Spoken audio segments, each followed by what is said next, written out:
കർത്താവിൻ്റെ ധന്യനാമം വാഴ്ത്തപ്പെടുമാറാകട്ടെ.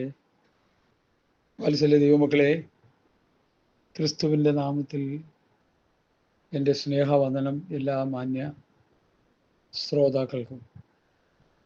കർത്താവിൻ്റെ ധന്യനാമം വാഴ്ത്തപ്പെടുമാറാകട്ടെ. ഇങ്ങനെ ഒരു ക്ലിപ്പ് എക്സ്പെഷ്യലി ചെയ്യാനായിട്ടുണ്ടായ ചേതോവികാരം, ഞങ്ങളുടെ എറണാകുളം പട്ടണത്തിലെ ഒരു മെഗാ ചർച്ച് എന്ന് സാധാരണ വിശേഷിപ്പിക്കുന്നത്, ഞങ്ങളൊന്നും അങ്ങനെ പറയാറില്ല. വലിയ സഭ എന്നൊക്കെ പറയുമ്പോൾ അതിൻ്റെ അർത്ഥം നല്ല സഭ എന്നൊക്കെ അല്ലേ? അങ്ങനെയൊന്നുമല്ല. വെറും പൊട്ടത്തരം മാത്രം, വെറും പോഷത്വം മാത്രം, വെറും വചനവിരുദ്ധമായ കാര്യങ്ങൾ മാത്രം, വചനത്തെ കൂട്ടിക്കളയുന്ന, കൂട്ടിച്ചേർക്കുന്ന, മറിച്ച് കളയുന്ന ഒരു മെഗാ ചർച്ച് എന്ന് വേണമെങ്കിൽ പറയാം. ആളും പേരും പ്രസ്ഥാനവും ഞാൻ പറയുന്നില്ല, പറഞ്ഞു വരുമ്പോൾ നിങ്ങൾക്ക് മനസ്സിലാവും. അദ്ദേഹം ഒരു പ്രസ്താവന ഇറക്കി, ഒരു പേട്ട് ഇറക്കിൽ നിന്നുകൊണ്ട് ചോദിക്കുന്ന ഒരു ചോദ്യം: മരിച്ചുപോയ വിശുദ്ധന്മാരുമായിട്ട് ആരെങ്കിലുമായിട്ടൊരു അത്താഴം കഴിക്കാൻ അല്ലെങ്കിൽ ഒരു ഭക്ഷണം തിന്നിരിക്കാനായിട്ടൊരു താല്പര്യമുണ്ടെങ്കിൽ ആരുമായിട്ടായിരിക്കും? അപ്പോൾ അവിടുത്തെ മെയിൻ പാസ്റ്ററായ പൊട്ടൻ പറഞ്ഞു, അത് എനിക്ക് പൗലൂസുമായിട്ടാണ് ഒരു ഭക്ഷണം കഴിക്കാൻ താല്പര്യം. എന്നിട്ട് അദ്ദേഹം പറഞ്ഞ എന്താ പറയുക, വിവരക്കേട്, പരിജ്ഞാനമില്ലായ്മ, പോഷത്വം, ആ പ്രസ്താവന ഞാനിവിടെ വായിക്കുന്നു. ലോകമെമ്പാടുമുള്ള പാസ്റ്റർമാർ തകരാനുള്ള കാരണം പൗലൂസ് എഴുതിയ ലേഖനങ്ങളാണ്. പീറ്റർ പോലും അതിനെ പിന്താങ്ങി പറയുന്നുണ്ട്. ഈ ലേഖനങ്ങൾ എന്ന് പറഞ്ഞാൽ അതെന്താണെന്ന് മനസ്സിലാക്കാൻ കഴിയാത്ത വിവരദോഷികളായി പോയി നമ്മുടെ പാസ്റ്റർമാരെന്ന് പറയുന്നതിൽ എനിക്ക് വലിയ ദുഃഖമുണ്ട്. പുതിയ നിയമം എന്താണെന്ന് ലെവലേശം അറിയാൻ പാടില്ലാത്ത മഹാന്മാരാണ് ഇങ്ങനെയുള്ള മണ്ടത്തരങ്ങൾ വിളിച്ചു പറയുന്നത്. മണ്ടത്തരം എന്ന് പറഞ്ഞാൽ മണ്ടത്തരത്തിൻ്റെ മണ്ടത്തരം. പിന്നെ ഇവരെല്ലാം കോടീശ്വരന്മാരാണ്, കഞ്ഞിക്ക് വകയില്ലാതെ സുവിശേഷം വിറ്റുണ്ടാക്കിയ കാശ് കൊണ്ട് കോടീശ്വരന്മാരായതാ. ഇവർ പറയുന്ന പ്രസ്താവനയിട്ട് കൈയടിക്കാൻ അമ്പലപ്പറമ്പിൽ ആളിരിക്കുന്ന പോലെ സഭയെന്ന് പറഞ്ഞ സ്ഥലത്തിരിപ്പുണ്ട്. അത് നമ്മൾ മനസ്സിലാക്കണം. സ്തോത്രം, ഹല്ലേലൂയ. ഞാൻ ഈ പറയുന്നതിൻ്റെ താല്പര്യം എന്തെന്ന് ചോദിച്ചാൽ, ഇദ്ദേഹം എഴുതിയ ഈ ലേഖനങ്ങളെ ഇത് പോഷത്രമാണെന്നും മണ്ടത്തരമാണെന്നും പാസ്റ്റർമാരെ മുഴുവൻ തെറ്റിച്ച് കളയാനിടയായെന്നൊക്കെ പറഞ്ഞപ്പോൾ അതിനെ ഒന്ന് തിരുത്തേണ്ട ആവശ്യം എനിക്കുണ്ട്. അതുകൊണ്ട് ഇത് എഴുതുന്നത്. ഞാൻ കർത്താവിൻ്റെ ഒരു വേലക്കാരനാണ്. നാളെ സുവിശേഷം നിമിത്തം എൻ്റെ തല പോയാൽ പോലും, പണ്ട് ആശാരി ഉദ്ദേശിച്ച് പറഞ്ഞ പോലെ, തല പോയെടുത്ത് കിടന്ന് പിന്നെ അരമണിക്കൂർ പ്രസംഗിക്കും. ആ തലയിലെ ജീവൻ പോകുന്നവരെ. അതാണ് എൻ്റെ ആഗ്രഹമാണ് ഞാൻ പറയുന്നത്. കർത്താവ് നിറവേറ്റി തരുന്നെങ്കിൽ തരട്ടെ, ഇല്ലെങ്കിൽ ദൈവവിധം പോലെ ആകട്ടെ. കാരണം ഞാൻ അതിനു വേണ്ടി വേർതിരിക്കപ്പെട്ട, സുവിശേഷ വേലയ്ക്ക് വേണ്ടി വേർതിരിക്കപ്പെട്ടവനാണ്. കർത്താവിൻ്റെ വേലയ്ക്ക് വേണ്ടി മാന്യമായ ജോലി വലിച്ചെറിഞ്ഞ് കളഞ്ഞ് വചനം പ്രസംഗിക്കാൻ, അല്ലെങ്കിൽ കർത്താവിൻ്റെ വേലയ്ക്ക് വേണ്ടി കർത്താവിനെ വേർതിരിച്ച ആളാണ്. മേൽഗതിയും കീഴ്ഗതിയും പരഗതി ഇല്ലാതെ ബൈബിൾ കോളേജിൽ പോയി പഠിച്ച് പുസ്തകം എടുത്തുകൊണ്ട് സുവിശേഷ വേല ചെയ്ത ആൾക്കാരെ പറ്റിക്കാൻ ഇറങ്ങിയ ആളല്ല ഞാൻ. ഇന്നത്തെ ആത്മീയ കോളത്തിലെ നല്ലൊരു ശതമാനവും, ബഹുഭൂരിപക്ഷവും ആ അവസ്ഥയിലാണെന്ന് പറയുന്നതിൽ ദുഃഖമുണ്ട്, ഖേദമുണ്ട്, കരച്ചിൽ വരുന്നു. അത് പറയുമ്പോൾ പരിഹസിച്ച് പറയുകയല്ല ദൈവമക്കളെ, ആത്മാർത്ഥമായിട്ട് പറയുക. വേദനയുണ്ട്, ഹൃദയത്തിൻ്റെ അടിത്തട്ടിൽ നിന്ന് വേദനയുണ്ട്. കാരണം ഈ ദുരുപദേഷ്ടാക്കന്മാരാൽ ഫേക്കായിട്ടുള്ള വചനശൂഷ അനുഭവിച്ച് ഇവർ നരകാഗ്നിയിലേക്ക് പോകുന്നല്ലോ എന്ന് ഓർക്കുമ്പോൾ വലിയ വേദനയുണ്ട്, ദുഃഖമുണ്ട്. അതെല്ലാം കടിച്ചമർത്തിക്കൊണ്ട് ഞാൻ പറയുക. അതിൻ്റെ ആത്മീക രോഷ നിമിത്തം അല്പം ഗൗരവത്തോടെ പറയുന്നെങ്കിൽ ദൈവമക്കൾ ക്ഷമിച്ചോണം. പൗലൂസിൻ്റെ ലേഖനങ്ങൾ പാസ്റ്റർമാർ വായിച്ച് തകരാൻ കാരണമായി തീർന്നു, അല്ലെങ്കിൽ നശിക്കാൻ കാരണമായി തീർന്നുവെന്ന് ഈ മരമണ്ടൻ പറയുമ്പോൾ, ലേഖനങ്ങളെക്കുറിച്ച് ചില കാര്യങ്ങൾ എനിക്ക് പറയാനാണ് ഞാൻ നിങ്ങളോട് താല്പര്യപ്പെടുന്നത്. ഒന്നാമത് ഈ ലേഖനത്തെക്കുറിച്ച് പറയുന്നത് 2 തെസ്സലോനിക്കർ 2:15 ഞങ്ങൾ വാക്കിനാലോ ലേഖനത്താലോ തന്ന പ്രമാണങ്ങളെ മുറുകെ പിടിച്ചുകൊള്ളുവീൻ. അപ്പൊ ഈ ലേഖനങ്ങൾ വാക്കിനാലോ ലേഖനത്താലോ എഴുത്തുകളിലൂടെ തന്ന പ്രമാണങ്ങളാണ്. പുതിയ നിയമസഭയുടെ പ്രമാണങ്ങളാണ്, നിയമങ്ങളാണ്. പുതിയ നിയമസഭ അനുസരിക്കേണ്ട പ്രമാണങ്ങളാണ്, വ്യവസ്ഥകളാണ് ഈ ലേഖനങ്ങൾ. 1 കൊരിന്ത്യർ 14-ാം അധ്യായത്തിന്റെ 37-38 വാക്യങ്ങൾ. ഈ പ്രവാചകനായിരിക്കാം, ആത്മീയനായിരിക്കാം, ഞാൻ എഴുതുന്നത് ദൈവത്തിൻ്റെ കൽപ്പന. അപ്പോൾ ഏതൊരു മനുഷ്യനോടും പറയുന്നു, പുതിയ നിയമസഭ നീ പ്രവാചകനായിരിക്കാം, ആത്മീയനായിരിക്കാം, ഞാൻ എഴുതുന്നത് ദൈവത്തിൻ്റെ കൽപ്പന. ദൈവത്തിൻ്റെ കൽപ്പന ആ ലേഖനത്തിലൂടെ തരുന്നത്. ഈ മരമണ്ടൽ ഇത് മനസ്സിലാക്കാൻ പറ്റിയില്ല. തൻ്റെ കണ്ണ് ലോകത്തിൻ്റെ കണ്ണായിരുന്നു. ആൾക്കാരെ പറ്റിച്ച് കാശുണ്ടാക്കി കോടികൾ സമ്പാദിച്ച് ആ അവസ്ഥയിലായിരിക്കുമ്പോൾ ഈ വചനത്തിൻ്റെ വെളിപ്പാടുകൾ കിട്ടത്തില്ല. ഈ പുതിയ നിയമ സത്യങ്ങൾ കർത്താവ് ഒരു ഭക്തന് വെളിപ്പെടുത്തി തരണം. സ്വർഗരാജ്യത്തിന്റെ മർമ്മങ്ങളെ ഗ്രഹിപ്പാൻ നിങ്ങൾക്ക് വരം ലഭിച്ചു. സ്വർഗത്തിൽ നിന്നുള്ള പരിശുദ്ധാത്മാവിനെ അയച്ച അന്ന് മുതൽ ഈ പരിശുദ്ധാത്മാവ് ഇത് ആഗ്രഹിക്കുന്ന വ്യക്തികൾക്ക് ഈ വചനത്തിന്റെ മർമ്മങ്ങൾ വെളിപ്പെടുത്തിക്കൊണ്ടിരിക്കുന്നു. ഈ ന്യൂ ജനറേഷൻ പാസ്റ്റർമാർ കാശുണ്ടാക്കാൻ ഇറങ്ങി തിരിച്ചിരിക്കുന്നതുകൊണ്ട് ഇവർക്കിത് മനസ്സിലാകത്തില്ല, പിടികിട്ടത്തില്ല. എന്തെല്ലാം പൊട്ടത്തരങ്ങളാണ് ഇവന്മാർ പറഞ്ഞുകൊണ്ടിരിക്കുന്നത്. ഇത് കേട്ട് ചിരിക്കാനല്ല ഞാൻ നിങ്ങളോട് പറയുന്നത്, ഇത് കേട്ട് കരയണം ദൈവസേനയിൽ കിടന്ന്. കഴിഞ്ഞ പ്രാവശ്യം ഒരു സഹോദരൻ പറഞ്ഞപ്പോൾ ചിരിക്കണ്ട, കരയും നിങ്ങൾ കരയും സഹോദര. യെരൂശലേം പുത്രിമാരെ, നിങ്ങളെ ഒന്നേ ഓർത്ത് കരയണ്ട, നിങ്ങളെ നിങ്ങളുടെ സന്തതികളെ ഓർത്ത് കരയ്, പാസ്റ്റർമാരെ ഓർത്ത് കരയ്. എൻ്റെ ഈ പ്രഭാഷണം കേട്ടുകൊണ്ടിരിക്കുന്ന ദൈവമക്കൾ ചിരിക്കരുത്, പാസ്റ്റർമാരെ ഓർത്ത് കരയ്, ഇവർക്ക് സുബോധം കൊടുക്കാൻ കരയ്. ദൈവവചനത്തിൻ്റെ നിർമ്മലമായ സത്യങ്ങൾ വെളിപ്പെടുത്തി തരുന്ന കർത്താവിൻ്റെ ദാസന്മാർ എഴുന്നേറ്റ് വരേണ്ടതിന് കരയ്, നിലവിളിക്ക്. ഹല്ലേലൂയ.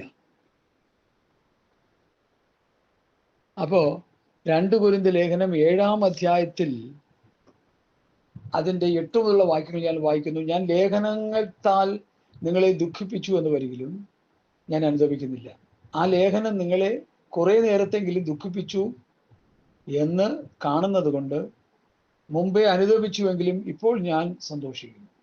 നിങ്ങൾ ദുഃഖിച്ചതിനാലല്ല, മാനസാന്തരത്തിനായി ദുഃഖിച്ചതിനാൽ തന്നെ. ശ്രദ്ധിക്കണേ, നിങ്ങൾക്ക് ഞങ്ങളാൽ ഒന്നിലും ഛേദം വരാതെ വണ്ണം ദൈവഹിതപ്രകാരം നിങ്ങൾ ദുഃഖിച്ചത്, ദൈവഹിതപ്രകാരമല്ലോ നിങ്ങൾ ദുഃഖിച്ചത്.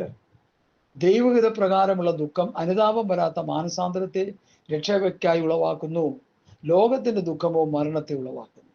ദൈവഹിത പ്രകാരം നിങ്ങൾക്കുണ്ടായ എത്ര ദുഃഖം, എത്ര ഉത്സാഹം, എത്ര പ്രതിവാദം, എത്ര നീരസം, എത്ര ഭയം, എത്ര വാഞ്ച, എത്ര എരിവ്, എത്ര പ്രതികാരം നിങ്ങളിൽ ജനിപ്പിച്ചു. ഈ കാര്യത്തിൽ നിങ്ങളെ നിർമ്മലന്മാർ എന്ന് എല്ലാവിധത്തിലും കാണിച്ചിരിക്കുന്നു. അപ്പൊ എഴുതി വന്നത്, ലേഖനം നിങ്ങളെ കുറെ നേരത്തേക്കെങ്കിലും ദുഃഖിപ്പിച്ചു. ആ ദുഃഖം മാനസാന്തരത്തിലേക്ക് കൊണ്ടുവന്നു. ഇത് മനസ്സിലാക്കാൻ കഴിയാത്ത വിശ്വാസികളും പാസ്റ്റർമാരും ഇന്ന് ഭൂമിയിൽ ഒത്തിരി കിടപ്പുണ്ട്. എന്നെ കേൾക്കുന്ന പ്രിയപ്പെട്ടവരെ, ഈ യാഥാർത്ഥ്യം ഒന്ന് മനസ്സിലാക്കണം. അധികം ഇതിനെക്കുറിച്ച് വിവരിക്കുന്നില്ല. നിങ്ങളെ ഒന്ന് 2 കൊരിന്ത്യർ ലേഖനം 7-ാം അധ്യായത്തിന്റെ 8 മുതൽ 11 വരെയുള്ള വാക്യങ്ങൾ വായിക്കുക. ഇനി അടുത്ത വാക്യത്തിലേക്ക് വരിക. 2 കൊരിന്ത്യർ ലേഖനം 9-ാം അധ്യായത്തിന്റെ 9 മുതലുള്ള വാക്യങ്ങൾ ഞാൻ വായിക്കുന്നു. ഹല്ലേലൂയ. സ്തോത്രം, സ്തോത്രം, സ്തോത്രം, സ്തോത്രം. ഹല്ലേലൂയ. 2 കൊരിന്ത്യർ ലേഖനം 9 അല്ല, 10-9 മുതൽ. 2 കൊരിന്ത്യർ ലേഖനം 10-9 മുതലുള്ള വാക്യങ്ങൾ വായിക്കുന്നു. ശ്രദ്ധിക്കണേ, വാക്യങ്ങൾ അത് തെറ്റിപ്പോകരുത്. അതിങ്ങനെയാണ്: ഞാൻ ലേഖനങ്ങളെ കൊണ്ട് നിങ്ങളെ പേടിപ്പിക്കുന്നു എന്ന് തോന്നരുത്. അവന്റെ ലേഖനങ്ങൾ ഘനവും ഊറ്റവുമുള്ളവ തന്നെ, ശരീരസന്നിധിയോ ബലഹീനവും വാക്ക് നിന്ദ്യവും അത്രേ എന്ന് ചിലർ പറയുന്നുവല്ലോ. അകലത്തിരിക്കുമ്പോൾ ഞാൻ ലേഖനങ്ങളാൽ വാക്കിനാൽ എങ്ങനെയുള്ളവരോ, അരികത്തിരിക്കുമ്പോൾ പ്രവൃത്തിയിലും അങ്ങനെയുള്ളവർ തന്നെ എന്ന് അങ്ങനത്തവൻ നിരൂപിക്കട്ടെ. തങ്ങളെ തന്നെ ശ്ലാഘിക്കുന്ന നിങ്ങളോട് ചിലരോട് ഞങ്ങളെ തന്നെ ചേർത്തുണിപ്പാനോ തുനിയുന്നില്ല. അവർ തങ്ങളാൽ തന്നെ തങ്ങളെ അളക്കുകയും തങ്ങളോട് തന്നെ തങ്ങളെ ഓമ്പിക്കുകയും ചെയ്യുന്നത് കൊണ്ട് തിരിച്ചറിവുള്ളവരല്ല. ഈ മണ്ടന്മാര് തിരിച്ചറിയുന്നില്ല, ഒന്നും അറിയുന്നില്ല. തിരുവെഴുത്തുകളെയും ദൈവശക്തിയും അറിയായികൾ തെറ്റിപ്പോകുന്നു. ഇവർ തിരുവെഴുത്തുകളെയും ദൈവശക്തിയും അറിയുന്നില്ല. ഇവർ പിശാചിന്റെ ശക്തിയെ ദൈവശക്തിയായി ആരാധിച്ചുകൊണ്ടിരിക്കുകയും മഹാന്മാരെ. പ്രോസ്പെരിറ്റിക്കാരും അല്ലെങ്കിൽ യൂത്ത്സ്, ഇന്നത്തെ ന്യൂ ജനറേഷൻ പാസ്റ്റർമാരും നല്ലൊരു ശതമാനം അങ്ങനെയാണ്. ചിലരൊക്കെ അതിൽ നിന്ന് തെന്നി മാറി വന്നവരുണ്ട്, ചിലർക്കൊക്കെ ചില കാഴ്ചപ്പാട് കിട്ടിയവരുണ്ട്. അപ്പോ 1 കൊരിന്ത്യർ ലേഖനം 10-ാം അധ്യായത്തിന്റെ 9, 10, 11, 12 വാക്യങ്ങൾ വായിച്ചു പഠിക്കുക. 2 കൊരിന്ത്യർ 7-ന്റെ 8 മുതൽ 11 വരെ വായിച്ചു പഠിക്കുക. 1 കൊരിന്ത്യർ 14-ന്റെ 37, 38 നീ പ്രവാചകനായിരിക്കാം, ആത്മീയനായിരിക്കാം. ഞാൻ എഴുതുന്നത് ദൈവത്തിന്റെ കൽപ്പന, ലേഖനങ്ങൾ ദൈവത്തിന്റെ കൽപ്പനയാ. അവൻ ചിലരെ അപ്പോസ്തലന്മാരായി, ചില പ്രവാചകന്മാരായി, ചില സുവിശേഷം, ചില ഇടയന്മാരെ ഉപദേഷ്ടകന്മാരെ നിയമിച്ചിരിക്കുന്നു. ദൈവം നിയമിച്ചു വെച്ചവര് ദൈവസഭയ്ക്ക് കീഴിൽ തന്നിരിക്കുന്ന കൽപ്പനകളാണ് പുതിയ നിയമസഭ. ദൈവം നിയമിച്ചവരാ. ഇന്നത്തെ ഏത് സംഘടനയാണെങ്കിലും ആ സംഘടനയിൽ പാസ്റ്റർമാരെ നിയമിച്ചിരിക്കുന്നത് ദൈവം നിയമിച്ചവരാണെന്ന് നമുക്ക് വിശ്വസിക്കാൻ പറ്റത്തില്ല. ദൈവം അയച്ചവൻ ദൈവത്തിന്റെ വചനം സംസാരിക്കുന്നു, ദൈവം സന്തതിയായവൻ ദൈവവചനം കേൾക്കുന്നു. ദൈവം നിയമിച്ചവരും ദൈവം അയച്ചവരാണെങ്കിൽ ദൈവവചനം സംസാരിക്കും. ഏത് ദൈവവചനം? പുതിയ നിയമ ഉപദേശം തന്നെ. പുതിയ നിയമസഭയ്ക്കുള്ള പ്രമാണം ഞങ്ങൾ വാക്കിനാലോ ലേഖനത്താലോ തന്ന പ്രമാണമാണ്. അത് മുറുകെ പിടിച്ചുകൊള്ളും. 2 ദിവസവും 2-15. പുതിയ നിയമം കർത്താവ് അതിനെക്കുറിച്ച് പറഞ്ഞ, ഞാനോട് സംസാരിച്ച വചനങ്ങൾ ആത്മാവും ജീവനുമാകുന്നു. കർത്താവ് പറഞ്ഞ വചനത്തിലാണ് ആത്മാവും ജീവനും. മറ്റത് ആത്മാവും ജീവനും ഇല്ല, അത് ചത്തതാ. 2 കൊരിന്ത്യർ ലേഖനം 3-ാം അധ്യായം സസൂക്ഷ്മം ഒന്ന് വായിച്ചു പഠിച്ച ന്യായപ്രമാണം, കൊല്ലുന്ന പ്രമാണം, മരണത്തിന്റെ പ്രമാണം. ഹല്ലേലൂയ. അത് ശോഭ കുറഞ്ഞ പ്രമാണം. എന്നാൽ പുതിയ നിയമം, ഞാൻ കൂടെ സംസാരിച്ച വചനങ്ങൾ ആത്മാവും ജീവനുമാകുന്നു. പരിശുദ്ധാത്മാവിന്റെ ജീവൻ അതിലുണ്ട്. പരിശുദ്ധാത്മാവിന്റെ വ്യാപാരം അതിന് വചനത്തിലുണ്ട്. ഞാൻ സംസാരിക്കുമ്പോൾ തന്നെ എനിക്ക് നല്ല ബലമാണ് സംസാരിക്കാൻ. എന്നെ കേൾക്കുന്ന പ്രിയപ്പെട്ടവരെ, നമ്മൾ ഈ കാര്യങ്ങൾ നന്നായിട്ട് മനസ്സിലാക്കിയില്ലെങ്കിൽ നമ്മൾ തെറ്റിപ്പോകും. യോഹന്നാന്റെ സുവിശേഷം 17-ാം അധ്യായം ഇന്നത്തെ പാസ്റ്റർമാർക്ക് മനസ്സിലാക്കാൻ കഴിയാതിരിക്കുന്ന ഒരു വിഷയമാണെന്ന് ഞാൻ പലപ്പോഴും ചിന്തിച്ച് വ്യാകുലപ്പെടാറുണ്ട്. നിങ്ങൾ അതൊക്കെ സഭകൾ എഴുന്നേറ്റ് പ്രസംഗിക്കാൻ പ്രാപ്തിയുള്ളവരൊക്കെ എഴുന്നേറ്റ് ശക്തിയോടെ പറയണം. അതൊക്കെ ഞാൻ ഈ പറയുന്ന വാക്യങ്ങൾ ശക്തിയോടെ എടുത്ത് പുതിയ നിയമസഭയെ പ്രബോധിപ്പിക്കണം. പണ്ടൊരു പാസ്റ്റർ യോഹന്നാന്റെ സുവിശേഷം 17-ാം അധ്യായം പ്രസംഗിക്കാൻ പോകുന്നു എന്ന് പറഞ്ഞപ്പോൾ ഞാൻ ബുക്കും പെൻസിലും പേനയൊക്കെ എടുത്ത് ഇങ്ങനെ കാത്തിരുന്ന് എന്തെങ്കിലും നല്ല തോട്ട്സ് എഴുതിയെടുക്കാൻ പറ്റുമോന്ന്. ഇദ്ദേഹം 17-ാം അധ്യായത്തിന്റെ ബോർഡറിൽ കിടന്ന് കളിച്ചിട്ട് സ്വത്രാശയം മേടിച്ച് ഇറങ്ങിപ്പോയി. കാരണം ഈ ലേഖനത്തിന്റെ, ഈ പുതിയ നിയമ വചനത്തിന്റെ വെളിപ്പാടുകൾ കിട്ടാതെ അത് പ്രസംഗിക്കാൻ പറ്റില്ല പ്രിയമുള്ളവരെ. അതിന്റെ ബോർഡറിൽ കിടക്കും. ഞാൻ നല്ല പൂർവ്വം ഓട്ടം തികച്ചു വിശ്വാസം കാത്തു വന്ന് ഒരു പാസ് എടുത്ത് പ്രസംഗിച്ചിട്ട് അതും ഇതുപോലെ ഞാൻ പേനയും പെൻസിലും ഒക്കെ എടുത്ത് കാത്തിരിക്കുക. എന്തെങ്കിലും പുതിയത് ഇതിൽ നിന്ന് കിട്ടാൻ കാത്തുണ്ടോ? ഈ മാന്യദേഹം ഞാൻ നല്ല പൂർവ്വം ഓട്ടം തികച്ചു വിശ്വാസം കാത്തുന്നുള്ളത്, അതിന്റെ വിഷയ വിഭജനം. നല്ല പൂർവ്വം എന്താണ് പോരെ? ഓട്ടം തികച്ചു എന്താണ് ഓട്ടം? വിശ്വാസം കാത്തു എന്താണ് വിശ്വാസം കാക്കുക എന്ന് പറഞ്ഞാൽ? അങ്ങനെയുള്ളവർക്ക് നീതിയുടെ കിരീടം വെച്ചിരിക്കുന്നു, അത് എനിക്ക് നൽകും, അത് എന്നെ പോലെ പ്രത്യാശയുള്ളവർക്ക് കിട്ടുമെന്നാ പൗലോസിന്റെ വാദമല്ല തന്റെ ലേഖനത്തിൽ താൻ പ്രതിപാദിച്ചിരിക്കുന്നു. ആ നല്ല പോറ് പൊറുത്തു എന്താണ് പോര്? എന്താണ് ഓട്ടം? എന്താണ് വിശ്വാസം കാക്കുക? എങ്ങനെ വിശ്വാസം കാക്കുക? എങ്ങനെ പോറ് പൊരുതുക? എങ്ങനെ ഓട്ടം തികയ്ക്കുക? ഇതറിയില്ലെങ്കിൽ പിന്നെ എന്താ പറയാ? ബോർഡറിൽ കിടന്ന് കളിച്ചിട്ട് പുള്ളിയും സ്വത്രാഴ്ചയും മേടിച്ചു പോയി. അന്ന് എനിക്ക് മനസ്സിലായി, ഈ മഹാന്മാരെന്ന് പറയുന്ന ഇന്റർനാഷണൽ പ്രീച്ചേഴ്സിന് ഒരു ചുക്കും അറിയത്തില്ല. അവരുടെ ബിഗിനിങ്, തുടക്കം നന്നായിരുന്നു എന്നൊക്കെ പലരും പറയുന്നുണ്ട്. ശരിയാ. ഇന്ത്യയുടെ അപ്പോസ്തലനായിട്ട് ഞാൻ ഹൃദയത്തിൽ കരുതി വെച്ചിരുന്ന ഒരു മനുഷ്യനായിരുന്നു KP യോഹന്നാൻ. ഇന്ത്യയുടെ അപ്പോസ്തലനാണ് പുള്ളി. ആയിരിക്കുമായിരുന്നു. ധനത്തിന്റെ പിറകെ പോയി, താറാവിൽ നിന്നും ധനത്തിന്റെ പിറകെ പോയി, തകർന്നു പോയി. എന്നോട് ചോദിച്ചു, എന്തിനാ പുള്ളി ഇങ്ങനെ എപ്പോഴും പുള്ളിയെ വിമർശിക്കുന്നത്? വിമർശനമല്ല. ഇനി ഒരു KP യോഹന്നാൻ ഉണ്ടാകരുത് ഈ ലോകത്ത്. ഈ സത്യം ലോകം മനസ്സിലാക്കണം.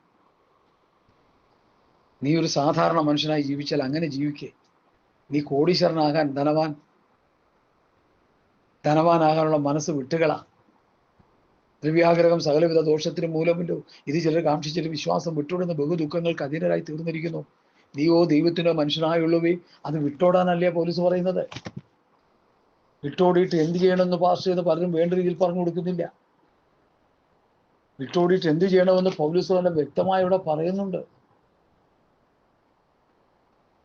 നീതി, വിശ്വാസം, സ്നേഹം, ശുദ്ധഹൃദയത്തോട് കർത്താവിനെ വിളിച്ചപേക്ഷിക്കുന്ന എല്ലാവരോടും സമാധാനം ആചരിക്കുക. ഹല്ലേലൂയ. മനസ്സിലായോ? വിട്ടോടി കഴിഞ്ഞിട്ട് എന്ത് ചെയ്യണം? നീതി, ഭക്തി, വിശ്വാസം, സ്നേഹം, ക്ഷമ, സൗമ്യത എന്നിവയെ പിന്തുടരുക. ദ്രവ്യാഗ്രഹമാണ് ലോകത്തിലെ ഭക്തന്മാരെ കുടുക്കിക്കളഞ്ഞ ഏറ്റവും വലിയ ഒരു വിഷയം. അനീതിയുള്ള മാമോൻ എന്ന് കർത്താവ് പഠിപ്പിച്ചു. ഇന്ന് ഈ അനീതിയുള്ള മാമോൻ കയ്യിലിരിക്കുന്നുണ്ട്. ഇരിക്കുന്നവർ കിടന്ന് അനുഭവിക്കുന്ന കഷ്ടത ഞാൻ കണ്ടുകൊണ്ടിരിക്കുക. നിത്യജീവന് വേണ്ടി യേശുവിന്റെ പിറകെ വന്ന ധനവാനോട് കർത്താവ് പറഞ്ഞു, നീ ഇത് വിറ്റ് ദരിദ്രർ കൊടുത്തിട്ട് എൻ്റെ പിന്നാലെ വാ. ഇതെല്ലാം കൂടി കെട്ടിപ്പറക്കിക്കൊണ്ട് എൻ്റെ പിന്നാലെ വന്നാൽ നിന്റെ ഗതികെട്ട അവസ്ഥയായിരിക്കും. നിനക്ക് നിത്യജീവൻ കിട്ടത്തില്ല എന്ന് തന്നെ എന്നാണ് കർത്താവ് പറഞ്ഞതിൻ്റെ ധ്വനി. നമ്മളത് പരിജ്ഞാനത്തോടെ മനസ്സിലാക്കുക. ഞാൻ ഇന്ന് പല വ്യക്തികളിൽ നിന്നത് പഠിച്ചു മനസ്സിലാക്കി പറയുന്ന കൃത്യം ദൂതാണ്. സക്കായി യേശുവിനെ കാണാൻ കൊതിച്ച ഒരു നല്ല മനസ്സിന്റെ ഉടമയാണ്. കണ്ടു കഴിഞ്ഞപ്പോൾ ഇറങ്ങി വരാൻ പറഞ്ഞു. മരത്തിന്റെ മുകളിൽ നിന്ന് ഇറങ്ങി യേശുവിന്റെ മുമ്പിൽ നിന്നപ്പോൾ അവന് തടസ്സമായി സ്വർഗരാജ്യത്ത് ഈ ധനത്തെക്കുറിച്ച് കർത്താവ് പറഞ്ഞു, എന്താ? ഒട്ടകം സൂചിക്കൂടി ധനവാൻ സ്വർഗരാജ്യത്തിൽ കിടക്കുന്ന ഒട്ടകം സൂചിക്കൂടി കിടക്കുന്നതാണ്. അത് സക്കായി മനസ്സിലാക്കിയോ ഇല്ലെന്ന് എനിക്കറിയത്തില്ല. സക്കായി എന്ത് പറഞ്ഞു? എൻ്റെ സ്വത്ത് ഞാൻ പകുതി ദരിദ്രർക്ക് കൊടുക്കുന്നു, ചതിവായവർക്ക് 4 മടങ്ങ് മടക്കി കൊടുക്കുന്നു. സക്കായി നോർമൽ ധനവാനായി. അതായത് പൗലോസിന്റെ ഭാഷ പറഞ്ഞ ഉണ്മാൻ ഉടുപ്പാനുണ്ടെങ്കിൽ മതി എന്നുള്ള അവസ്ഥയിലായി. ഈ ദൂത് എന്നെ കേൾക്കുന്ന പ്രിയപ്പെട്ടവരെ നിങ്ങൾ മനസ്സിലാക്കണം. നിങ്ങൾക്ക് കുറെ പണം ഉണ്ടെന്ന് വെച്ച് എനിക്ക് അസൂയ നിറഞ്ഞ് ഞാൻ പറയുകയല്ല. എനിക്കതിൻ്റെ ആവശ്യമില്ല. നിങ്ങൾക്ക് പണമുണ്ടെങ്കിൽ നിങ്ങൾക്ക് കൊള്ളാം, പക്ഷെ അത് നിങ്ങൾക്ക് ഉപദ്രവമായി തീരരുത്. അതിനായി പറയുന്നേ. ക്രമാതീതമായ ധനം നമ്മൾ സമ്പാദിക്കുമ്പോൾ കർത്താവ് പറഞ്ഞത് സംഭവിക്കുന്നു. നിന്റെ ധനമുള്ളിടത്ത് നിന്റെ നിക്ഷേപം ഇരിക്കും. നിന്റെ നിക്ഷേപമുള്ളിടത്ത് നിന്റെ ഹൃദയം ഇരിക്കും. യെസ്, അതാണ് ശരി. നിന്റെ നിക്ഷേപമുള്ളിടത്ത് നിന്റെ ഹൃദയം ഇരിക്കും. ഹൃദയം കർത്താവിന്റെ പ്രത്യക്ഷതയ്ക്ക് വേണ്ടി കാത്തിരിക്കണമെന്ന് 1 പത്രോസ് 1:13. ഹൃദയം കർത്താവിന്റെ പ്രത്യക്ഷതയ്ക്ക് വേണ്ടി, മനസ്സിന് നമ്മുടെ ഹൃദയം, നമ്മുടെ മനസ്സ് കർത്താവിന്റെ പ്രത്യക്ഷതയ്ക്ക് വേണ്ടി എപ്പോഴും കാത്തിരിക്കണം. ആ ധനത്തിൽ കുടുങ്ങിപ്പോയാൽ പോയി.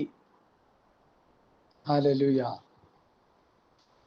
അപ്പൊ ഇവിടെ നമ്മൾ ചിന്തിക്കേണ്ട കാര്യം 17-ാം അധ്യായത്തിൽ ഞാൻ പെട്ടെന്ന് പറഞ്ഞു പോയ യോഹന്നാന്റെ സുവിശേഷം 17 അതിന്റെ 6-ാം വാക്യത്തിൽ, നീ ലോകത്തിൽ തന്നിട്ടുള്ള മനുഷ്യർക്ക് ഞാൻ നിന്റെ നാമം വെളിപ്പെടുത്തിയിരിക്കുന്നു. അപ്പോൾ നീ ലോകത്തിൽ തന്നിട്ടുള്ള മനുഷ്യരാരാ? ആദ്യം അപ്പോസ്തലന്മാർ, പത്രോസ്, പൗലോസ്, യോഹന്നാൻ, യാക്കോബ്, യൂദ ആദിയായ പൗലോസൊക്കെ ഉൾപ്പെടുക. അവരാണ് പിതാവ് തിരഞ്ഞെടുത്ത് പുത്രന് കൊടുത്തവരെ. അവർക്ക് നിന്റെ വചനം, അവർ നിന്റെ വചനം പ്രമാണിച്ചിരിക്കുന്നു. നീ അവരെ എനിക്ക് തന്നു, അവർ നിന്റെ വചനം പ്രമാണിച്ചു. ഇനി 9, നീ എനിക്ക് തന്ന വചനം ഞാൻ അവർക്ക് കൊടുത്തു. യോഹന്നാൻ 17:14, ഞാൻ അവർക്ക് നിന്റെ വചനം കൊടുത്തിരിക്കുന്നു. ഹല്ലേലൂയ. 16, ഞാൻ ലൗകികനല്ലാത്തതുപോലെ അവരും ലൗകികന്മാരല്ലാകിയാൽ നീ അവരെ സത്യത്താൽ അവരെ വിശുദ്ധീകരിക്കണമേ. അവർ ലോകപ്രകാരം അല്ല ജീവിച്ചത്. ഇന്ന് പാസ്റ്റർമാർ ലോകപ്രകാരം ജീവിക്കുക.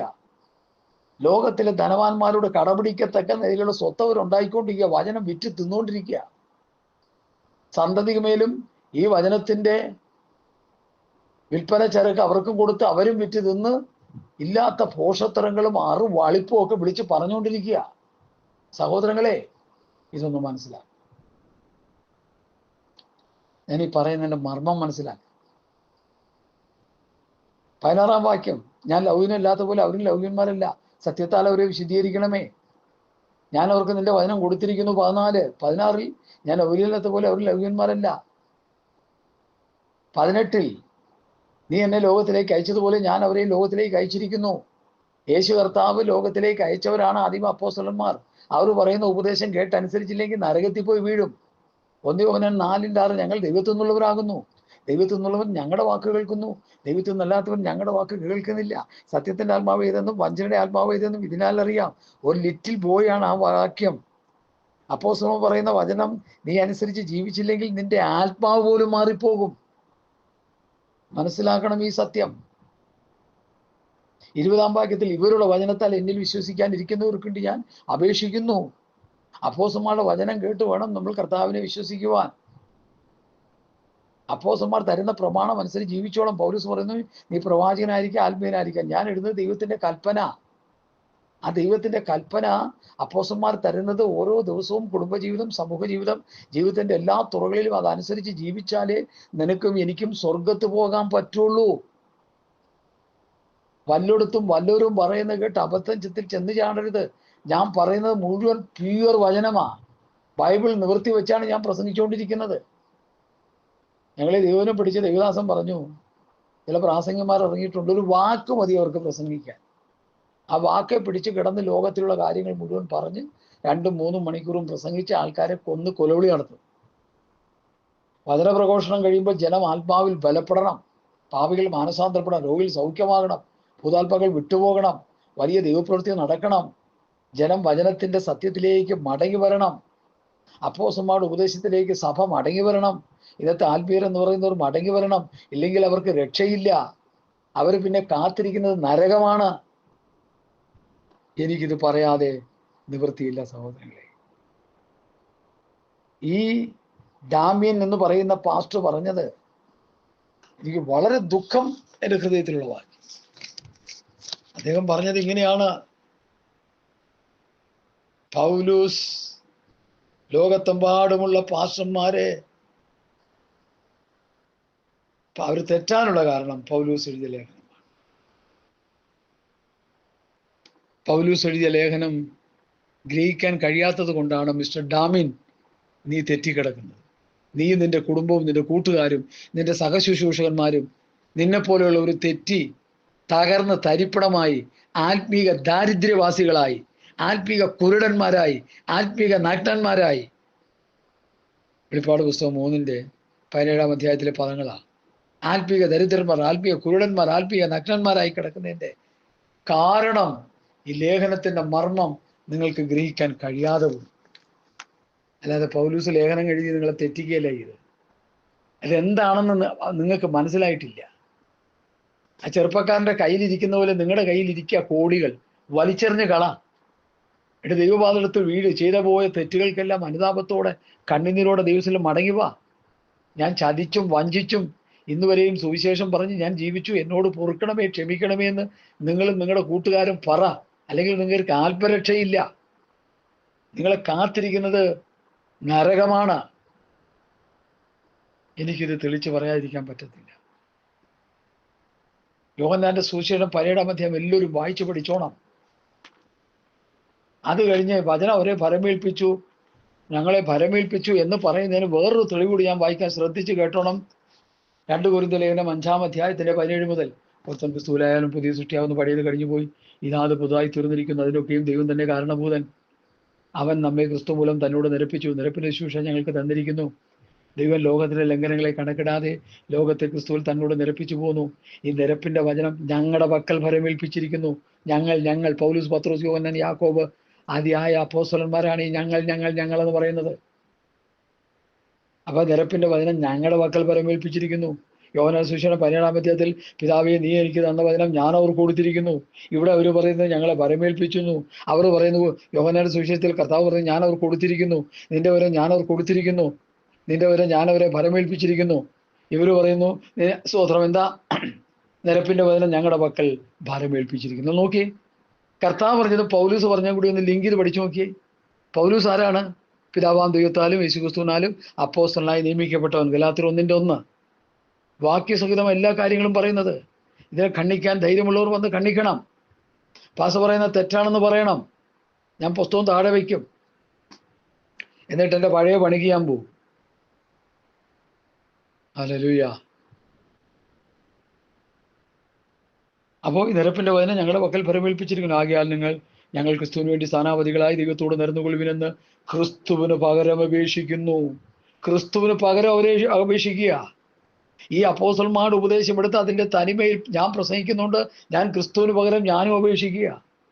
അപ്പോസ്തലന്മാരെ പോലെയൊന്നും അല്ല. അവരുടെ 7 അയൽവക്കത്ത് നിൽക്കാനുള്ള യോഗ്യത എനിക്കില്ല. ഞാനത് സമ്മതിക്കുക. കാരണം അവർ കർത്താവിൽ നിന്ന് നേരിട്ട് പ്രാപിച്ചവരാ. അവർ പറഞ്ഞു വെച്ചിരിക്കുന്ന വ്യവസ്ഥ, അവരെഴുതി വെച്ചിരിക്കുന്ന വചനത്തിൽ നിന്ന് പ്രാപിച്ചെടുത്ത ആളാ. അതിന് പറഞ്ഞു തരാൻ ഒരു ഗുരു ഉണ്ടായിരുന്നു. അദ്ദേഹത്തിന്റെ പേരാണ് പാസ്റ്റർ CC ജോർജ് ചൗണിക്കാമണ്ണിൽ. ഹല്ലേലൂയ. അതുപോലെ പല ഭക്തന്മാരുണ്ട്, പഴയ നിയമ പുതിയ നിയമം പ്രസംഗിക്കുന്നവർ. ഹല്ലേലൂയ. ഇത് നമ്മൾ മനസ്സിലാക്കണം. ദൈവം ഞങ്ങൾ മുഖാന്തരം പ്രബോധിപ്പിക്കുന്നത് പോലെയാകുന്നു. ദൈവം അവരിൽ കൂടി പ്രബോധിപ്പിക്കുക. ഈ ദൈവം അവരോട് സംസാരിച്ചു എന്നൊക്കെ പറയുമ്പോൾ ചില ഭാഷമാർ പറയുന്നില്ലേ, ശുദ്ധമായ പോഷ്കാണ്, നിങ്ങൾ വിശ്വസിക്കരുത്. ദൈവം സംസാരിച്ചെങ്കിൽ ലിഖിതമായ ഈ പ്രമാണത്തിൽ നിന്നുകൊണ്ട് വേണം സംസാരിക്കാൻ. ലോഗോസ് എഴുതപ്പെട്ട വചനം, അതാ എൻ്റെ കയ്യിലിരിക്കുന്ന ബൈബിൾ. റീമ വെളിപ്പെടുന്ന വചനം, ആത്മാവ് ഉദ്ദേശിക്കുന്ന വചനം. അപ്പോൾ സമയം പ്രസംഗിക്കാൻ എൻ്റെ ഹൃദയത്തിൽ ഞാൻ എടുത്തു വെക്കാത്ത വചനം പോലും ഹൃദയത്തിൽ നിന്ന് കർത്താവ് ഓർമ്മപ്പെടുത്തി തന്ന് വെളിപ്പെട്ട് കിട്ടി പ്രസംഗിക്കുന്നതാണ്. അതിന് റീം എന്ന് പറയും. അത് ഈ റീം എന്ന് പറഞ്ഞാൽ അപകടമാണത്. വെളിപ്പെടുന്ന വചനം വായി തോന്നുന്ന പോലെ പറയാനുള്ള വചനമല്ല. ഈ ലോഗോസ് എഴുതപ്പെട്ട വചനത്തിൽ നിന്ന് വേണം ആ വചനം നമുക്ക് വെളിപ്പെട്ട് കിട്ടാൻ. അപ്പോൾ അത് പരിശുദ്ധാത്മാവ് തരുന്നത്. അല്ലാത്ത മുഴുവൻ സാത്താൻ്റെ ചരക്ക. ഇന്ന് ദൈവം എന്നോട് സംസാരിച്ചു എന്ന് പറഞ്ഞ് ബാംഗ്ലൂർ ചില പാസ്റ്റർമാരെ കിടന്ന് ദൈവനോട് സംസാരിച്ചുകൊണ്ടിരിക്കുന്നു, ദൈവനോട് ഇടപെട്ടുകൊണ്ടിരിക്കുന്നു, ഇത് കേട്ടോ എന്ന് പറയും. പൊട്ടത്തരത്തിന്റെ പൊട്ടത്തരം. ഈ മണ്ടന്മാർ പറയുന്ന മുഴുവൻ വചനവിരുദ്ധമായ കാര്യങ്ങളാണ്. വചനമല്ല ഇവര് പറയുന്നത്.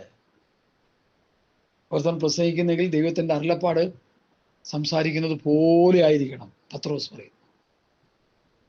കൊരിന്ത്യർ ലേഖനം ഒന്നാം ലേഖനം 2-ാം അധ്യായത്തിൽ എൻ്റെ വചനത്തിന്റെ പ്രസംഗവും ജ്ഞാനത്തിന്റെ വശീകരണ വാക്കുകളിലല്ല, ആത്മാവിന്റെ ശക്തിയുടെ പ്രവേശനത്താൽ അത്രയായിരുന്നത്. ഇത് നമ്മൾ മനസ്സിലാക്കണം. കൊർന്നല്യോസിന്റെ വീട്ടിൽ പത്രോസ് വന്നപ്പോൾ പത്രോസിനോട് പറയുന്നത് നീ വന്നത് ഉപകാരം, കർത്താവ് നിന്നോട് കൽപ്പിച്ചതൊക്കെയും കേൾപ്പാൻ ഞങ്ങൾ ഇതാവിടെ കൂടിയിരിക്കുന്നു. പത്രോസിന്റെ വായി തോന്നുന്ന, അവിടെ മനസ്സിൽ തോന്നുന്ന വായി കൂടി പ്രസംഗിക്കല്ലായിരുന്നു, കർത്താവ് കൽപ്പിച്ചതാണ് അവിടെ പ്രസംഗിച്ചത്. അപ്പോഴാണ് അവിടെ ഒരു മാനസാന്തരം ഉണ്ടായത്. അപ്പോഴാണ് ജനം ദൈവത്തിലേക്ക് വന്നത്. പുഴവക്കത്ത് വെച്ച് പൗലോസ് പ്രസംഗിച്ച ദൈവവചനമാണ്. അത് പരിശുദ്ധാത്മാവ് ലുദിയയുടെ ഹൃദയത്തെ തുറന്നു അത് സ്വീകരിക്കാൻ. ഇന്ന് പറയുന്ന മുഴുവൻ വചനവിരുദ്ധമായ കാര്യങ്ങളാണ്. നല്ലൊരു കൂട്ടർ പഴയ നിയമം പ്രസംഗിച്ചുകൊണ്ടിരിക്കുന്നേ. കർത്താവ് തൻ്റെ സഭയ്ക്ക് കൊടുത്ത ഉപദേശം, അവർ അപ്പോസ്തലന്മാരുടെ ഉപദേശം കേട്ടുകൂട്ടായി മരിച്ചു അപ്പം നുറുക്കി പ്രാർത്ഥന കഴിച്ചു പോകുന്നു. അപ്പൊ അപ്പോസ്തലന്മാരെ വചനം പറയും ഏൽപ്പിച്ചത്. അതുകൊണ്ടാണ് പറഞ്ഞത് അപ്പോസ്തലന്മാരുടെ ഉപദേശം കേട്ടുകൂട്ടായി മരിച്ചു അപ്പം നുറുക്കി പ്രാർത്ഥന കഴിച്ചു പോകും. അവരെ കുറിച്ച് പറഞ്ഞ് കർത്താവ് തൻ്റെ സഭയോട് ചേർത്തുകൊണ്ടിരുന്നു. ആരെ? അപ്പോസ്തലന്മാരുടെ ഉപദേശം കേട്ടുകൂട്ടായി മരിച്ചു അപ്പം നുറുക്കി വരുന്നവരെ. ഈ വചനം കേൾക്കുന്ന പാസ്റ്റർമാര്, സഹോദരന്മാര്, നിങ്ങളുടെ സഭകളിൽ ഇത് പ്രസംഗിക്കണം. നിങ്ങളെ കഴുത്തിന് കുത്തിയെടുത്ത് വെളിയിൽ കളയുമായിരിക്കും ചിലപ്പോൾ. നിങ്ങളുടെ വീട്ടിൽ ഇരുന്ന് നിങ്ങളുടെ കുടുംബമായിട്ട് പ്രാർത്ഥിച്ച് സ്വർഗത്ത് പോകാൻ നോക്കിക്കോ. അല്ലെങ്കിൽ നിങ്ങളുടെ രക്ഷയെ ബാധിക്കുമെന്ന് ഞാൻ തീർത്തും പറയുക. എനിക്കിത് പറയാതിരിക്കാൻ പറ്റത്തില്ല. സമയം, ടൈം ഈസ് ഷോർട്ട്, കാലം ചുരുങ്ങിയിരിക്കുന്നു. കർത്താവിൻ്റെ വരവായി. അത്തി തടുത്തെന്നല്ല ഇപ്പോൾ നമ്മൾ പറഞ്ഞുകൊണ്ടിരിക്കുന്നത്. യെരുശലേം പർവ്വത നിരകളിൽ ഗോഗുമാഗോഗിന്റെ നേതൃത്വത്തിൽ യുദ്ധത്തിന് വേണ്ടി ജനം രാഷ്ട്രങ്ങൾ ഒരുങ്ങിക്കൊണ്ടിരിക്കുന്നു എന്നാണ് ഇന്നത്തെ പ്രസംഗം എൻ്റെ. അത് സോഷ്യൽ മീഡിയയിൽ വ്യക്തമായിട്ടത് വന്നു. ഇസ്രായേൽ പർവ്വത നിരകളിൽ ഗോഗുമാഗോഗിന്റെ നേതൃത്വത്തിൽ സൈന്യം വന്നു. അവർ വന്ന് നോക്കിക്കണ്ടൊക്കെ പോയി. ഇനി അവർ വരും, എല്ലാവരെയും കൂടി ചേർത്തുകൊണ്ട് ഇസ്രായേലിനെതിരെ യുദ്ധം ചെയ്യാൻ.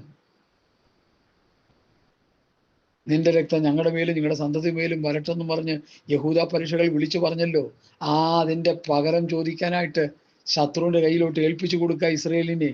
അയ്യം വിളിച്ച് കുത്തിയവങ്കിലേക്ക് നോക്കി അയ്യോ ഞങ്ങളുടെ മശികയെ ക്രൂശിച്ചെന്ന് പറഞ്ഞ് അവർ നിലവിളിക്കുമ്പോൾ ആ സമയത്ത് തന്നെ ഇസ്രായേലിൽ 2/3 നശിച്ച് നാമാവിശേഷമാകും.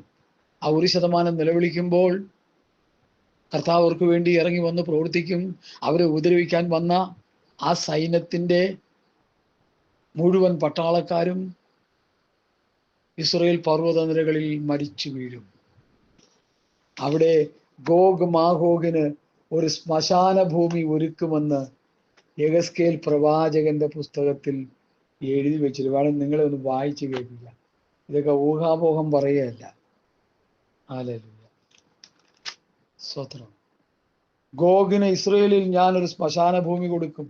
39 യെഹെസ്കേൽ 39:11. കടലിന് കിഴക്ക് വശത്തുള്ള വഴിപോക്കരുടെ താഴ്വര തന്നെ. വഴിപോക്കർക്ക് അത് വഴിമുടക്കായിത്തീരും. അവിടെ അവർ ഗോഗിനെയും അവൻ്റെ സകല പുരുഷനെയും അടക്കം ചെയ്യും. അവർ അതിന് ഹാമോൻ ഗോഗ്, ഗോഗ് പുരുഷാരത്തിന്റെ താഴ്വര എന്ന് പേരാകും. മനസ്സിലായോ? നിങ്ങൾ പിന്നെ വേറൊരു ഭാഗം കൂടി വായിക്കാം, 39-17 വരെ. മനുഷ്യപുത്രായ യഹോവയായ കർത്താവ് പ്രകാരം അരുളി ചെയ്യുന്നു, സകലവിധ പക്ഷികളോടും എല്ലാ കാട്ടുമൃഗങ്ങളോടും നീ പറയേണ്ടത്, നിങ്ങൾ കൂടി വരുവിൻ, നിങ്ങൾ മാംസം തിന്നുകയും രക്തം കുടിക്കുകയും ചെയ്യേണ്ടതിന് ഞാൻ ഇസ്രായേൽ പർവ്വതങ്ങളിൽ ഒരു മഹായാഗമായി നിങ്ങൾക്ക് വേണ്ടി അറുപ്പാൻ പോകുന്ന എൻ്റെ യാഗത്തിന് 4 പുറത്തു നിന്ന് വന്നുകൂടുവിൻ. നിങ്ങൾ വീരന്മാരുടെ മാംസം തിന്ന് ഭൂമിയിലെ പ്രഭുക്കന്മാരുടെ രക്തം കുടിക്കണം. അവരൊക്കെയും ബശാനിലെ തടിപ്പിച്ച ആട്ടുകൊറ്റന്മാരും കുഞ്ഞാടുകളും കോലാട്ടുകൊറ്റന്മാരും കാളകളും തന്നെ. ഞാൻ നിങ്ങൾക്ക് വേണ്ടി അറുത്തിരിക്കുന്ന എൻ്റെ യാഗത്തിൽ നിന്ന് നിങ്ങൾ തൃപ്തരാകുവോളം മേധസ് തിന്നുകയും ലഹരിയാകുവോളം രക്തം കുടിക്കുകയും ചെയ്യും. ഇങ്ങനെ നിങ്ങൾ എൻ്റെ മേശയെങ്കിൽ കുതിരകളെയും വാഹന മൃഗങ്ങളെയും വീരന്മാരെയും സകല യോദ്ധാക്കളെയും തിന്ന് തൃപ്തരാകുമെന്ന് യഹോവയായ കർത്താവിൻ്റെ അരുളപ്പാട്. ഞാൻ എൻ്റെ മഹത്വത്തെ ജാതികളുടെ ഇടയിൽ സ്ഥാപിക്കും. ഞാൻ നടത്തിയിരിക്കുന്ന എൻ്റെ ന്യായവിധി ഞാൻ അവരുടെ മേൽ വെച്ച എൻ്റെ കൈയും സകല ജാതികളും കാണും. ഇസ്രയേൽ പർവ്വത നിരകളിൽ, ഇസ്രയേൽ ദേശത്ത് ഗോഗ് മാഗോഗിന്റെ സൈന്യത്തിന് വേണ്ടി ഒരു വലിയ എന്ത് ചെയ്യും? ശ്മശാന ഭൂമി ദൈവം ഒരുക്കും. അവിടെ കയറിയ ഒരെണ്ണം പോലും പുറത്തു വരത്തില്ല. എല്ലാവരെയും കൊന്ന് കുഴിച്ച് മൃഗങ്ങളും പക്ഷികളും ഒക്കെ തിന്ന് ബാക്കി വരുന്നതിന് അവിടെ ആ ശ്മശാനത്ത് കൊണ്ടുപോയി കുഴിച്ചിടും. ഒരു അസ്ഥി കിട്ടിയാൽ അതുപോലും കൊണ്ടുപോയി കുഴിച്ചിടും. യെഹൂദ പ്രവചന പ്രാർത്ഥനയോടെ 38-39 അധ്യായം വായിക്കുക. അതിനുള്ള സമയങ്ങൾ അടുത്തിരിക്കുന്നു എന്ന് വേദപണ്ഡിതന്മാർ പലരും ഒരേ ശബ്ദത്തോടെ പ്രസംഗിച്ചുകൊണ്ടിരിക്കുന്നു. ഞാനും അത് പ്രസംഗിച്ചുകൊണ്ടിരിക്കുന്നു. അതുകൊണ്ട് എന്നെ കേൾക്കുന്ന പ്രിയപ്പെട്ടവർ, ഈ പൊട്ടന്മാർ പറയുന്ന, ഈ കള്ളപ്രവാചകന്മാരും ദുരുപദേശകന്മാരും പറയുന്ന പൊട്ടത്തരം കേട്ട് നിങ്ങൾ ആരും ഭയപ്പെട്ടു പോകരുത്. ലേഖനങ്ങൾ ദൈവത്തിൻ്റെ കൽപ്പനകളാണ്, പുതിയ നിയമസഭയുടെ കൽപ്പനയാണ്. പിതാവേ, നീ എനിക്ക് തന്ന വചനം ഞാൻ അവർക്ക് കൊടുത്തു. പിതാവ് കൊടുത്ത വചനം പുത്രൻ അപ്പോസ്തലന്മാരെ ഏൽപ്പിച്ചു, അപ്പോസ്തലന്മാരത് പുതിയ നിയമസഭയെ ഏൽപ്പിച്ചു. ഈ പൊട്ടന്മാർക്ക് സുവിശേഷം വിറ്റ് തിന്ന് കോടികൾ ഉണ്ടാക്കിയത് കൊണ്ട് ഇവർക്ക് ഈ വചനത്തിന്റെ മർമ്മങ്ങൾ ഗ്രഹിക്കാൻ കഴിയുന്നില്ല. ലോത്തിന്റെ കണ്ണായിപ്പോയി ഇവർക്ക്. അബ്രഹാമിന്റെ കണ്ണല്ല. അബ്രഹാമിന്റെ കണ്ണെന്താ? ദൈവം ശില്പിയായി നിർമ്മിച്ച അടിസ്ഥാനമുള്ള നഗരത്തിനു വേണ്ടി അവൻ കാത്തിരുന്നു. ലോത്ത് സോദോമും അതിൻ്റെ പ്രാന്തപ്രദേശങ്ങളും നീരോട്ടങ്ങളും മുഴുവൻ പിടിച്ചടക്കി. അവിടെ ദൈവത്തിൻ്റെ ന്യായവിധി വന്നു. ജീവനം കൊണ്ട് ഓടേണ്ടി വന്നു. ഓടിയ ഓട്ടത്തിൽ ലോത്തിന്റെ ഭാര്യ ഉപ്പുതൂണായി. നീതിമാനായ ലോത്ത് വലഞ്ഞുപോയി. ഇതിൽ പരം എന്ത് വേണം? റിമെമ്പർ ലോട്ട്സ് വൈഫ് എന്ന് കർത്താവ് ഒരു കുഞ്ഞു വാക്യത്തിൽ ലൂക്കോസിൽ എഴുതി വെച്ചു. പത്രോസിന്റെ ലേഖനത്തിൽ വലഞ്ഞുപോയ നീതിമാനായ ലോത്ത്.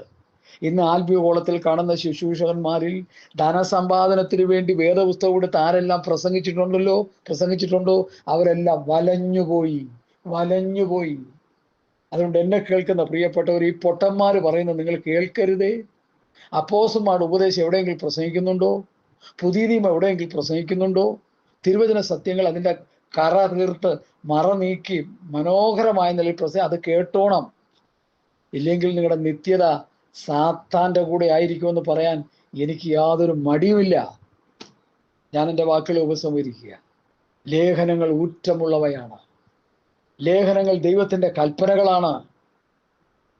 പൗലോസ്, പത്രോസ്, യോഹന്നാൻ, യാക്കോബ്, യൂദ 5 അപ്പോസ്തലന്മാർ തരുന്ന ലേഖനം കർത്താവിൻ്റെ കൽപ്പനകളാണ്. നീ പ്രവാചകനായിരിക്കാം, ആത്മികനായിരിക്കാം, ഞാൻ എഴുതുന്ന ദൈവത്തിൻ്റെ കൽപ്പന.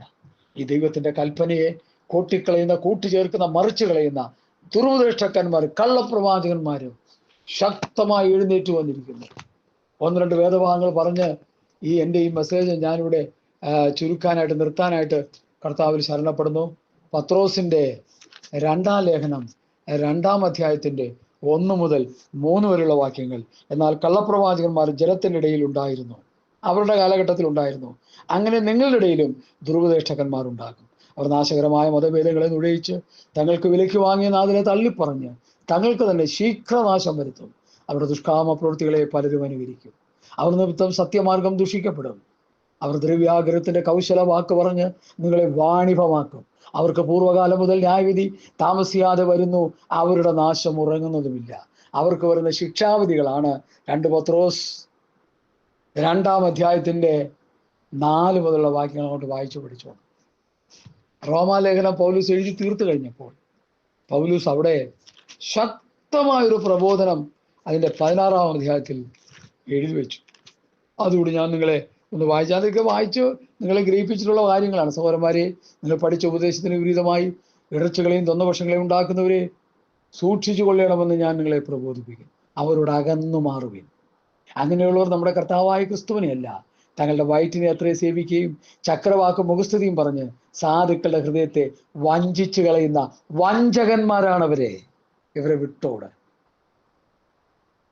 നിന്റെ നാമത്തിൽ ഭൂതങ്ങളെ പുറത്താക്കി രോഗികളെ സൗഖ്യമാക്കി അങ്ങനെ ചെയ്തു ഇങ്ങനെ ചെയ്തു കർത്താവിനോട് പറയുമ്പോൾ ഞാൻ നിങ്ങളെ അറിഞ്ഞിട്ടില്ല. ആധർമ്മം പ്രവർത്തിക്കുന്നവരെ എന്നെ വിട്ടു പോകുവിൻ എന്ന് തീർത്തും പറയും. ഈ ഗ്രൂപ്പിലോടാണത് പറയുന്നത്. സഹോദരങ്ങളെ, അതുകൊണ്ട് പൗലോസ് എഴുതിയ ലേഖനങ്ങൾ, പത്രോസ് എഴുതിയ ലേഖനങ്ങൾ, യാക്കോബ് എഴുതിയ ലേഖനം, യൂദ എഴുതിയ ലേഖനം, യോഹന്നാൻ അപ്പോസ്തലൻ എഴുതിയ ലേഖനങ്ങൾ ഇതെല്ലാം കർത്താവിൻ്റെ കൽപ്പനകളാണ്. അത് ഓരോന്നും വായിച്ച് പഠിച്ചനുസരിച്ച് വേഗം വരുന്ന കർത്താവിനെ എതിരേൽപ്പാൻ ഈ പ്രബോധനങ്ങൾ നിങ്ങൾക്ക് അനുഗ്രഹമാകട്ടെ, നന്മയാകട്ടെ, വിടുതലാകട്ടെ എന്ന് പറഞ്ഞുകൊണ്ട് എൻ്റെ വാക്കുകളെ ചുരുക്കുന്നു. നിങ്ങളിത് കേൾക്കുകയും പഠിക്കുകയും ഞാൻ ഈ പറഞ്ഞ വാക്യങ്ങൾ എഴുതി വെച്ച് പിന്നെയും പിന്നെയും ധ്യാനിച്ച് പഠിച്ച് നിങ്ങൾ ദുരുപദേശത്തിൽ നിന്ന് ഒഴിഞ്ഞു നിൽക്കണമെന്ന് കർത്താവിൻ്റെ നാമത്തിൽ ഞാൻ നിങ്ങളെ ഓർപ്പിക്കുന്നു. ദൈവമായ കർത്താവ് നിങ്ങളെല്ലാവരെയും അനുഗ്രഹിക്കട്ടെ. ആമേൻ, ആമേൻ, ആമേൻ, ആമേൻ. ഇതിന് ഞാൻ കൊടുക്കുന്ന ഹെഡിങ് ശ്രദ്ധിക്കുക. നായ്ക്കളെ സൂക്ഷിപ്പിൻ, ആകാത്ത വേലക്കാരെ സൂക്ഷിപ്പിൻ, വിച്ഛേദനക്കാരെ സൂക്ഷിപ്പിൻ. ഇതായിരിക്കും ഹെഡിങ്.